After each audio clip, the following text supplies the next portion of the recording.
आहे आणि काय सांगणार? माझं नाव अनिकेत गणेश वरखंडे, वडिलांचं नाव गणेश शांताराम वरखंडे. काय घटना घडली? हे चायनीजमध्ये कामाला होते. 2-3 दिवस झाले कामावरती गेलेले नव्हते. वडील शेठ घरी आला की तू कामावर येत नाही, अंगावरती पैसे घेतले आहेत. त्याच्यामुळे त्यांच्यात वाद झाला. घेतलेले काहीतरी 5-6 हजार घेतलेले त्यांनी. त्यांच्यात वाद झाला, त्यांनी मारला आणि तो निघून गेला. कुठे मारला म्हणजे? घरामध्ये झाला. नंतर वडिलांनी काय केलं? वडील मग झोपले. मग ते गेल्यानंतर मग त्यांनी गळफास वगैरे घेतला. त्या प्रेशरमुळे त्यांनी सांगितलं की तू 3 वाजेपर्यंत काय पण करून ये ड्युटीवरती, तू नाही आला तर मी परत मारहाण करेन. आता तुमची मागणी काय?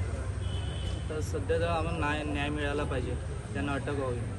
शेठचं नाव काय? मॅलन डिसोजा. काय कसलं त्याचं दुकान? चायनीजचं दुकान आहे त्याचं. हातगाडी आहे आणि सेठचं नाव काय आणि जे मेलेलं आहे त्याचं नाव आणि काय घटना आहे? वसई तालुक्यातलं पापडी म्हणून एक गाव आहे आणि या गावामध्ये आमचा आदिवासी पाडा आहे मोठ्या प्रमाणात.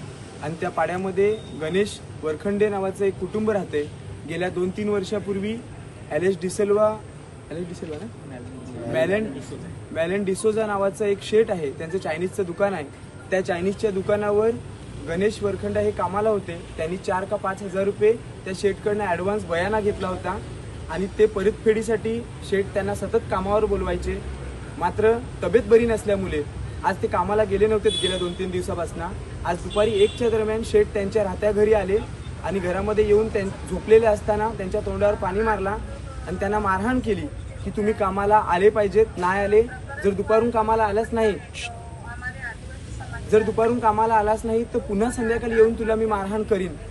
आणि त्यासाठी त्यांनी त्या भीतीला घाबरून घरामध्ये गळफास घेतला, आत्महत्या केली. आता आम्ही पोलीस स्टेशनला आलोय.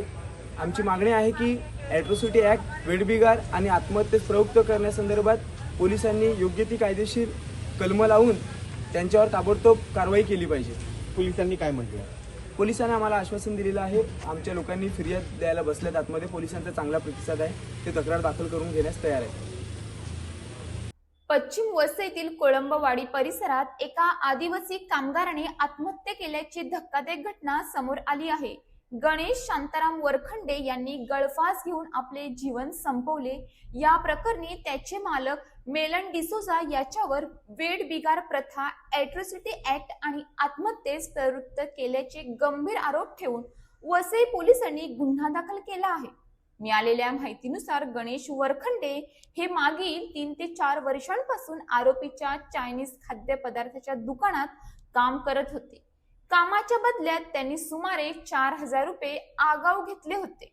5 एप्रिलला दुपारी सुमारे 12:30च्या सुमारास आरोपी त्याच्या घरी गेला. त्यावेळी गणेश घरात झोपलेले असताना त्यांना जबरदस्तीने बाहेर ओढून काढण्यात आले. पैसे परत न केल्याच्या कारणावरून त्यांच्यावर मारहाण करण्यात आली, तसेच शिवीगाळ करण्यात आली. या अपमानास्पद व मानसिक त्रासदायक घटनेनंतर काही वेळातच गणेश यांनी गळफास घेऊन आत्महत्या केली, अशी माहिती तक्रारदार प्रमोद भगली यांनी दिली आहे. घटनेची माहिती गणेश यांच्या मुलाने वसई पोलीस ठाण्यात दिल्यानंतर सुरुवातीला अकस्मात मृत्यूची नोंद करण्यात आली. मात्र पुढील चौकशीत मारहाणीचा व मानसिक छळाचा मुद्दा समोर आल्यानंतर पोलिसांनी आरोपी विरोधात गंभीर कलमाखाली गुन्हा दाखल केला. या घटनेनंतर भारताचा मार्क्सवादी लेलनवादी लाल बावटा पक्षाच्या कार्यकर्त्यांनी रात्री उशिरापर्यंत पोलीस ठाण्यात थांबून FIR नोंदवून घेतली. आरोपीला तातडीने अटक करून कडक कारवाई करावी अशी मागणी करण्यात आली आहे.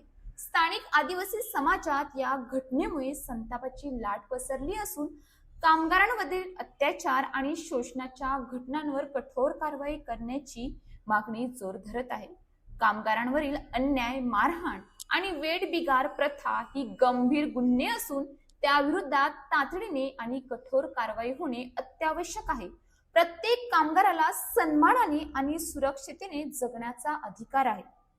रिपोर्टर संदीप थोरात. अशाच नवनवीन बातम्या पाहण्यासाठी आपल्या न्यूज इंडिया 9 ला लाईक, शेअर, सबस्क्राईब करा आणि बेल आयकॉन दाबायला विसरू नका.